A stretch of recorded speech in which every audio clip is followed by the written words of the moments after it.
Okay, welcome back into the Topsoil Podcast, Soil Nation headquarters here in Ainsworth, Iowa. Joined again with Mitch Hora. Mitch Hora owns a consulting business in Washington, Iowa, Continuum Ag LLC. You can find him on Twitter at Continuum Ag LLC, as well as on Facebook. I am Trent Stout with Stout Seed, located in Ainsworth, Iowa. At Seed Junkie, at Stout Seed on Twitter, as well as on Facebook. So look us up and give us some feedback. The world has been a buzz for the past 4 to 5 days, really. First, we were all going to die. Yeah, right. It was doom and gloom with Chinese tariffs. Like 5 days later, we're good. Yeah, so we brought John Greiner in to recap that. Big shout out to him. Again, you can find a lot of his information at catsgrain.com. That's cats with a K, K-A-T-S. And I want to thank him again for coming in and sharing his thoughts. So overall, a lot of things have changed. Things are getting a little bit bearish on that side of stuff as far as what China's doing. Going back out, it was a big buzz. And yeah, so what are you seeing now? This is we were recording this on Tuesday, so this is Tuesday. But for our Thursday episode, we like to have our looking at what is going on Twitter, and basically all the talk coming out of meetings here to for beginning part of this week is China's really just backing down on everything. Trump and China's president talking stuff over, kind of like what we said going into this. It's playing the political game. It's part of it that it's a lot of talk, and there's always merit behind it. We want to be friends with China. We want to make sure that everyone's playing nice together and whatnot, but it's part of it. So now they're backing down, not only on just their whole line of tariffs. The one that I've been seeing the most talk about is on the auto industry, so automobiles, but everything basically they're kind of mellowing back out. And that's kind of the way that Trump handles everything. I think that he goes super aggressive, makes a big, bold claim to get somebody's attention, and it works obviously extremely well. That he says, hey, we're going to put these tariffs on China. China says, all right, well, we're going to put tariffs on you. And he goes, okay, thank you for responding. Now let's talk and let's make this work. And that's kind of where we are now. So that happened pretty quick, I'd say. I mean, just a couple days, and they were already getting stuff kind of mellowed back out. So things are going to be okay. We'll continue kind of to watch how stuff transforms. But even bigger, I think, topic now looking forward is looking at the China play on the world market. Basically, we'll just kind of sit back and wait. Now interested in, okay, what's going on in South America? How is that affecting world market kind of stuff? I saw some reports here today that some of their stocks might not be as high as what was predicted. So there might be a little bit more room in the market. Nothing like crazy, but it sounds like they haven't had the greatest weather. But we're sitting in Southeast Iowa today, and we haven't had the greatest weather here this past weekend either. So, getting close to that April 15th time frame when a lot of guys are gung-ho on getting stuff in the ground, and no planters have really moved here so far. So sitting still, and I don't know, just kind of wanting to maybe chat on that here a little bit today on what's this weather doing for planting, but also for nutrient availability as far as what was applied in the fall, what is still needed to be applied here this spring, and how does that interaction of the nutrients applied interacting with the weather and the biology influencing our decisions going into this planting season, which hopefully we'll get going here at some point soon, but we'll see what weather ends up doing here this weekend. But what's your kind of thoughts on that, I guess, Trent, on weather impacting things here locally, kind of across the Midwest at least? Well, I've been getting a lot of calls and phone calls about like termination of rye right now, because last year at this time, and we've talked about this previously, just in how much growth we had before versus what we have today. I mean, it's unbelievable. We got less than, in some places, we have rye just spiking through versus potentially last year having 2.5, 3 foot rye at this time. So a lot of questions pouring in on what do I need to think about when terminating rye, especially when it's this small. So the key rule of thumbs is, one, make sure that we have a leaf out. We want to see that some leaf tissue, right? So we need to assess your leaf tissue. Number 2, use full rates, whether you're using Roundup or Gramoxone or whatever your product of choice is to kill that rye. Select, Clethodim. You need to be using full rates. And then we need to wait until we have active growth, right? So we need these temperatures to rebound a little bit. We need things to start greening up, and then we need to see active growing plants. And then I think you're good to go. Yeah. If you're ahead of corn, maybe that is a little bit more important to get out there and get it, killed earlier. We're going to have these small windows, so you're going to want to, try and pay attention to your forecast. Although we're pretty cold. I mean, we've heard soil temps down 22, 25 degrees. A little bit better than that here today. We were up pulling soil samples. So okay, so what did you get a reading today then? Not frozen, but upper 30s. Upper 30s, okay. And I'm sure that fluctuates throughout the day and so forth. Sure. But the ground's cold, and so we need those soil temperatures to warm up. We have temperatures coming in that are going to be somewhere in the 70s this week. Not for a consistent point of time, but we still have snow on the ground, so things are going to get muddy before they get better. And so we're going to have some complications. Our windows are going to be pretty tight when it comes to corn planting or soybean planting. I would expect, if I was projecting, that there's going to be guys that get beans in before corn. I think that we could see a flip of, most guys plant corn first, and I could see guys start getting started on beans and moving to corn just in the weather patterns that I'm looking at. I could see that being a trend, but get out there and get your rye managed, but you have to do it correctly, or you're just going to end up with a spotty kill, or you're going to end up with an unsatisfactory kill, and you're going to have to go back and do it again. If you're ahead of beans, rye ahead of beans, you really have so much of a time window that I wouldn't be getting concerned yet. But ultimately, if you were really concerned, you could get started on bean ground and green small rye, and wait for optimum time to be able to go out there and kill that rye before it gets too big, and come back with corn in the early part of May to mid-May. And worst case scenario, that would be a good management plan to be looking at. Yeah. So as we're talking about that, deciding on, okay, today is not a bad day out. I need to go plant something because it's April 20th or April 25th. I need to go get something planted. What are we looking at there for? Am I going to hook up to the bean drill, or am I hooking up to the corn planter? What are some of those parameters? Talk about obviously soil temperature and moisture and what we're looking at for the forecast, but corn has to have 50 degrees to be able to start doing its processes of growing. So you have to have 50 degree soil temperatures to be able to make that happen. So I think, again, we talked about this clear back in week 1, I think episode 1, understanding what your soil temperatures are is very important. I think beans are so much more resilient in that if you were planting into ideal soil conditions, you could always just up the rate. Right. I know guys don't want to hear that because they just, it's more money to do that seed cost, but you could always you can lose so much more of your stand and still come out with the optimum yield levels.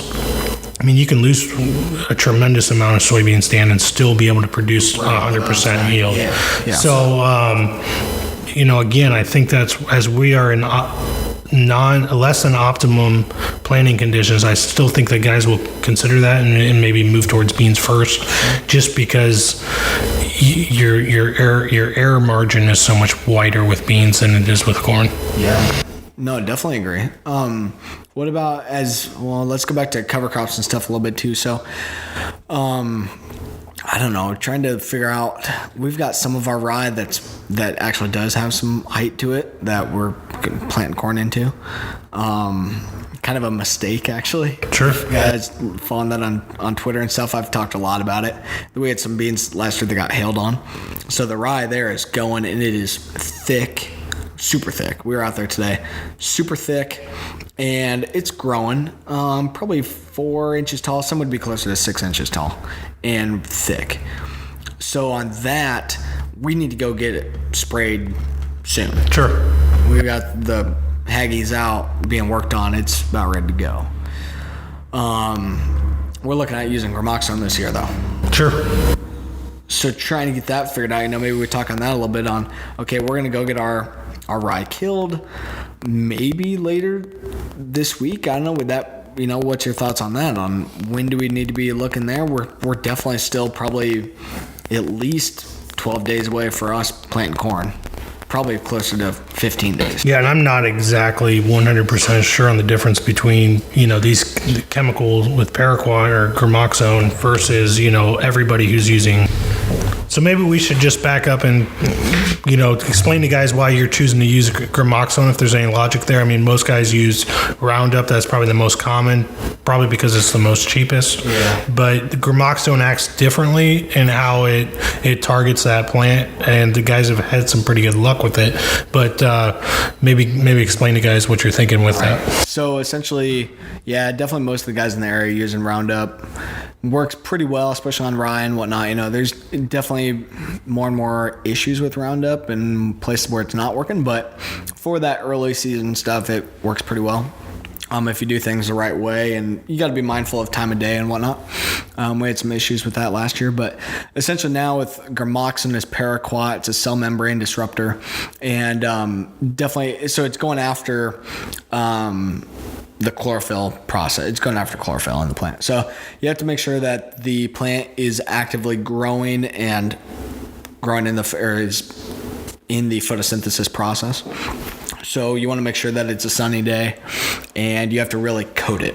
Like it takes a lot of water, right? Yeah, so it's a contact killer, not systemic. So you have to make sure that you really soak it, that it's going to get only that material that it touches. It does a pretty good job. We were, had some guys in the area using it last year, and it worked great. They liked it. Now it's some pretty nasty stuff as well. You want to be careful. You got to be careful in handling and using the product, but just be mindful and take your time, and you'll be fine. So we're doing that this year. So Roundup interacts with plant, or is interacting with the plant, but it's interacting with soil biology, taking down the plant immune system and allowing disease to come in and kill your weeds. And in part of doing that, it is influencing the soil biology. Now, to what extent, I don't know. I know there's research on it. You can look either way. But we're trying to figure out what are some other tools that we can use that is better for soil health, that is going to get us a more effective kill as well. And since we're spraying our own, and we've got the water available, we're not trying to move things too terribly far, we can get it done. So that's what we're doing, experimenting with at least this year on using some Gramoxone out there. So we'll definitely get some pictures and stuff posted. The rye, especially if it's got some size, it looks really cool. It kills way differently. It turns a yellowish white color versus brown and crispy. And and it's faster. It smells different too. It's faster, so it's direct contact on it, and it doesn't have to go through the systemic process, working through the soil up into the plant, up to the growing points and kill the growing points. It's going to contact and kill that. So it'll be interesting to evaluate that, but because it is contact, you have to make sure that there's something there for it to, it has to have leaf tissue there for it to contact and for it to kill. So we've got to be really mindful of that as well, and make sure that it is active growing tissue, so that way we have a good go at it. So making sure that we're doing things the right way. There is some thought out there that using a Gramoxone, which obviously is a Syngenta label for the active of paraquat, but using gramoxone versus glyphosate, you're going to get to the deterioration process faster, and so you're going to put that residue back in faster to get nutrients back faster. I know that when we're talking about soil health, like being able to use a chemical that's also going to promote soil health, there's probably not a lot of research out there that's going to support any of that. I don't think it's promoting soil health. I just think it's not as detrimental potentially as what we're seeing, or no, or just from a perspective of Roundup. I'm talking the gramoxone or paraquat versus Roundup.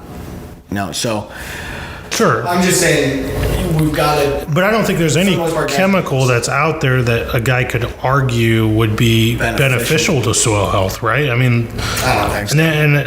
Okay, so maybe like some of the biological stuff, but there's a lot of research that we still need to do. So mechanical termination, right, is where I'm going with this, because there's a lot of talk around roller crimping, right? Sure. Because people might be listening to this and saying, well, wait a minute, you guys are doing a podcast on soil health, and now you're talking about, these chemicals which don't necessarily promote soil health from a lot of the research that's coming out. Matter of fact, like when you look at glyphosate, there's a lot of research that are showing it's pretty detrimental to what you guys are trying to accomplish. So guys are looking for other chemistries to use, but then there's the other school of thought that roller crimping is where we need to go with rye. There are some pros and cons to this. One is you have to have rye when you're roller crimping enter the stage of anthesis. There you go. Which a lot of guys are calling boot stage. For anybody that's listening that doesn't know how to identify that is when that seed head is just in the flag leaf's out and the seed head's just starting to emerge. It's still kind of wrapped up in a covering, there. So but it's going to reproductive. Yeah, and there's still a lot of top growth that happens in this stage, right? But that flag leaf is emerged. Then we can roller crimp that. And when we're talking about roller crimping, we're talking about a machine that mechanically goes, it does not cut it. I did get questions on that this week of whether I could mow my rye and then come back, and if that would be an effective termination. My logic would be no. I don't think that anybody's talking about mowing as an effective termination because you're going to get regrowth. Well, but I don't think necessarily. It's the same kind of deal. It's the same kind of mentality that you're. Well, when you're roller crimping, though, the biggest thing that you don't want to do is cut the stem from a regrowth point. That's why they want to break it, right? That's what crimping. When you're looking at a roller crimper, they want it to be a blunt edge that basically just cracks the stem but doesn't cut it, right? Cutting is kind of the swear word to the roller crimper guys. But my question is in a year like this, roller crimping's got some challenges because can we get that growth to be able to terminate? We almost have to chemically terminate in order to hit a window for planting. Most of that rye that we want to roller crimp is 2 or 3 inches tall. Right. So it's a long way to go. Long ways. Like we're talking mid-June, right? We want to be roller crimping in the middle of May. Exactly. Right. And a lot of guys want to plant corn now. So how can you roller crimp rye no matter what, right? There's nothing in our climate that would suggest we could ever roller crimp this time of year. Oh, no, for sure. Yeah. So guys that are farming anything of scale, right? When we're trying to promote soil health and we're trying to promote cover crops, chemical termination is almost a must. You know what I mean? So anyways. Well, it's economics too. Sure. We're in the transition process here, and a lot of guys haven't even started any kind of transition towards soil health. Right. So utilizing the chemical is still. That's what we're set up to do. Sure. And with the chemical, you're going out there and you're spraying a 90 or 120 foot swath, 60 or 90 or 120 for most guys, foot swath. Where when you're roller crimping, you're doing 20 to 30 feet. Sure. Some guys have a little bit bigger, but it takes a lot of passes. Plus, I think it depends on your timing and whatnot there too, and you got to make sure that you can plant, whether you're roller crimping it down, planting into that, or with the soybeans, you can plant into it when it's standing upright. You'd have to wait a couple days, let stuff stand back up and kind of recuperate and get growing. Then you can roller crimp it down like a couple days after planting your soybeans all the way up to even V2. Your soybeans can be up and growing in V2 and you can still roller crimp it down. Yeah. And the beans will be okay. Now, I'd do a little practicing before that. But last year, we had some real uneven emergence, and we had a lot of guys calling us. I remember in June, we had this really cold window where beans, guys who planted beans in that late window of May had this really cool stretch of problems that set in there at the early side of June, when usually we have warm, hot weather that our beans take off, right? And they were sitting around, and then this crust formed, and we caught some rains, and guys were saying, well, I got some beans out there that are spiked through, or just leafed out above the ground, at that cotyledon stage. Can I go through and, with a rake and use the rake to break up that crust level? And we were like, well, we just usually don't have these problems, and we're not really sure, but a lot of guys went ahead and did that, and even though they tore up some, right? So even if you were roller crimping, you lose some. Again, beans are so resilient in population. So, I just think planting into beans with a green living riot and then crimping it at emergence or afterwards is better than trying to ever kill that rye before planting beans, if it's got any growth to it. Because once you kill it, and we've talked about this, you create this mulch. You're going to keep that soil cool. You're going to keep it wet, and all kinds of things that you want after the beans are emerged, right? When it's cold and wet. That's part of the disease triangle. Yeah. A lot of our diseases. So getting that plant going before you create those situations is always better. Sure. But at least for on the beans. On the bean side of things, yeah. Well, even on the corn side, I guess it makes some sense there. But you got a lot of carbon issues, you got nitrogen issues, you got other hurdles, right? So let's talk about nutrients here. I mean, we have I know it's in our own operation, we don't have a lot of anhydrous applied yet. We do apply anhydrous because we don't have manure. So anhydrous is kind of it's just the economics of it makes sense, right? Do we wish we could apply less and use more manure? Of course, but we don't have those options. So anyways, a lot of guys don't have a lot of anhydrous on. So step number one, we got to get dried out. Yeah. Then we got to get anhydrous on. Yeah. What are we expecting here? You are the soil expert per se. What do you guys need to know from as we get pushed back? And if we get moisture on Sunday, that really makes things interesting. Or Friday, right? Or any moisture in the next 2 weeks, right? We need next 2 weeks to really dry things out. What do guys need to know from, let's say, no upfront nitrogen? That may become a reality. Yeah. What do you guys need to know?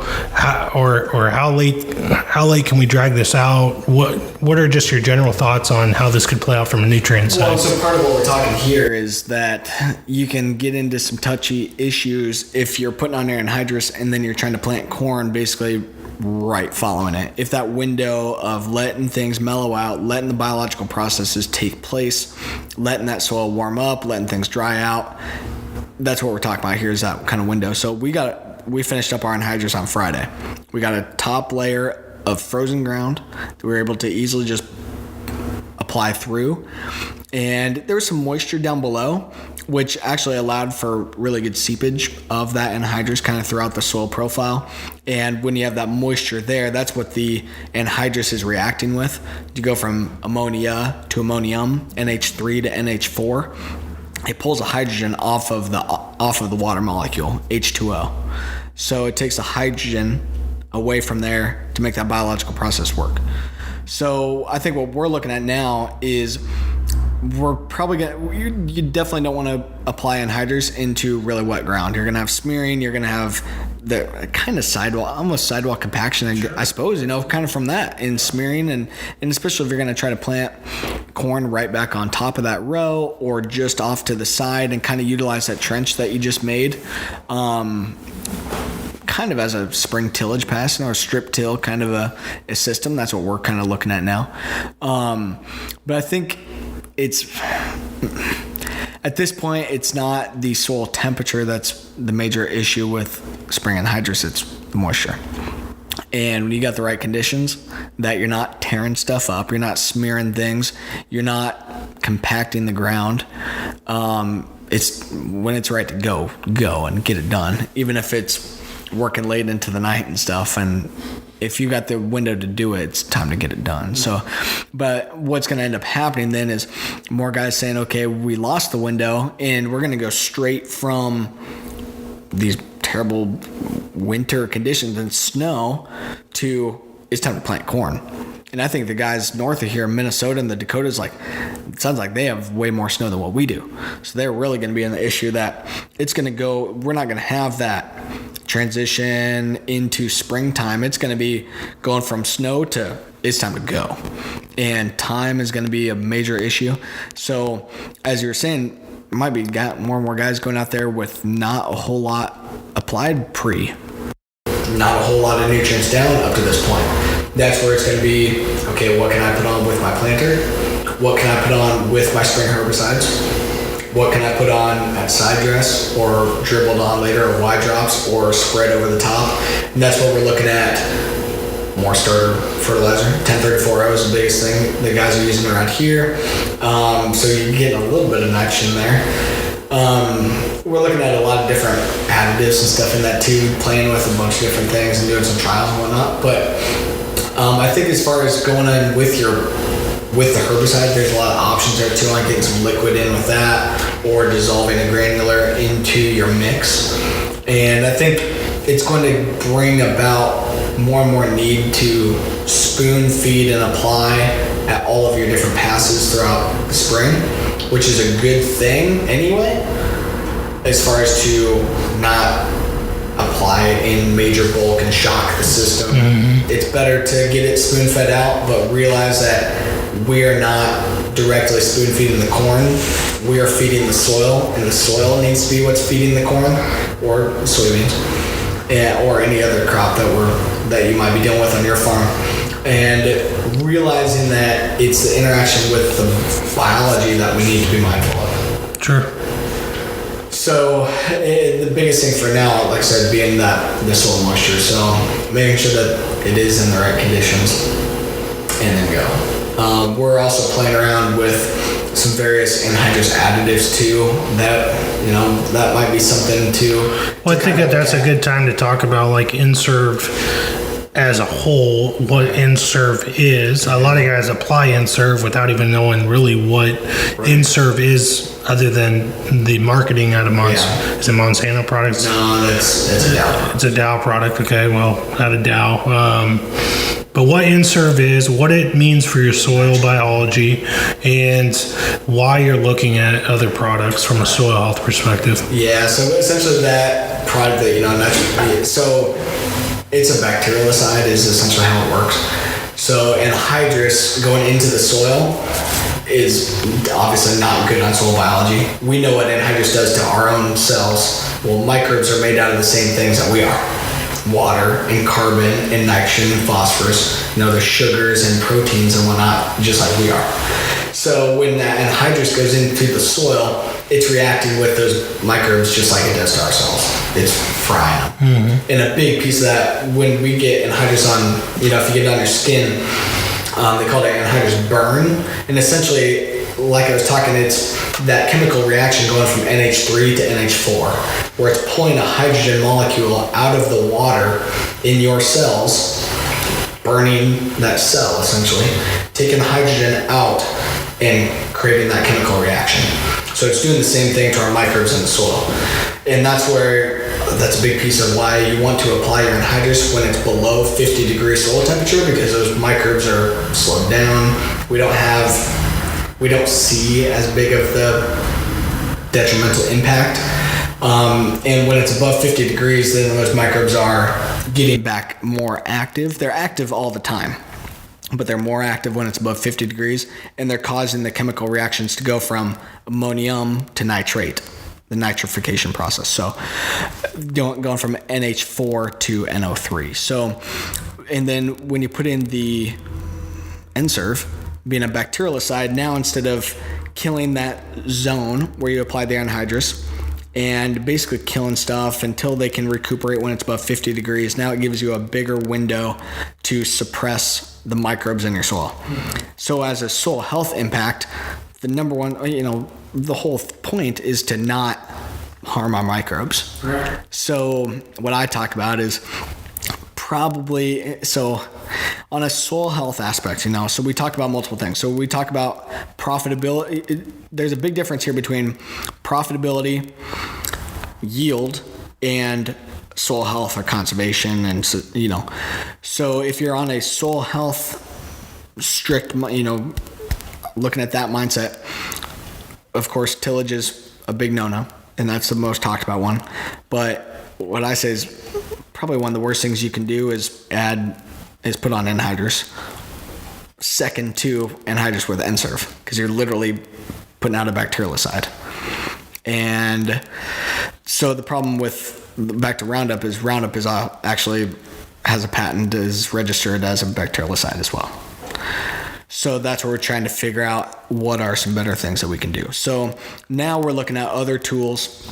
So we've been messing with Nutrisphere. So Nutrisphere is a water-based product. And I think that's a big reason why we've seen not positive benefit of using the N-Serve, but less detrimental effect, because we're still putting out anhydrous. So we're still having the detrimental effect versus not using anhydrous. But Nutrisphere being water-based, we're putting water out there directly with the anhydrous product. So ammonium or anhydrous means without water. So now we're adding water to it. So instead of the anhydrous having to react with microbes or water in the soil, now it has water to react with. Sure. So I think that's a big piece. So I think even if we put on water with our anhydrous would kind of help. And we're looking at same kind of thing, like, okay, putting on sugar with your seed or with your herbicide or whatever it may be, molasses type sugars or byproducts from animal feed and whatnot, that you're feeding the raw components that the biology wants, or in this case, that a chemical reaction wants, which is giving that reaction water to fuel the process. So I don't know. So we're doing some messing with those various products. There's a lot of other nitrogen stabilizers that we're looking at too. So Coke has a new one coming out. Enzone is one. Like there's multiple different. So Guardian. So there's multiple different things that we're looking at on how do we get better options that can give us tools to keep our nitrogen where we want it at all times of the year. A very small percent of Iowa's nitrogen is actually stabilized, and the number one stabilizer is N-Serve. So we need to figure out how do we probably stabilizing nitrogen, if it's depending on the time of the year. If we're going to put out our nutrients and they're going to be readily used, well, then we're not as worried about stabilizing them, because the whole point of using a stabilizer would be to stabilize it, keep it in the soil so you don't lose it to leaching for the most part.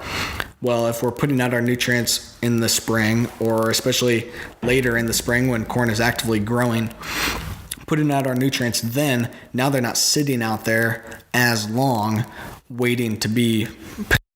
And what do you say to the person who says, well, that's the reason you should plant cover crops? Right. So I think my whole deal with cover crops and with biology is, how do we use cover crops, biology, soil health as my nutrient stabilizer? Right, exactly. And for my manure or for my fall nutrients or even my spring nutrients, that I want to utilize that biology, utilize the cover crops to tie up my nutrients, because we want to hold soil, but we want to tie up nutrients as well, and utilize those cover crops and utilize biology. So like I said, those microbes are little fertilizer packets too. There's something like 5% nitrogen, 1% phosphorus, 50% carbon, and something like that. I forget now, but microbes obviously don't have a very long life cycle. So they are bringing in those nutrients, they're getting eaten, they're getting crapped out, they're recycled, they're dying, and they're releasing those nutrients all the time. So in our cover crop, also depending on when we're killing it, how long we're letting it go,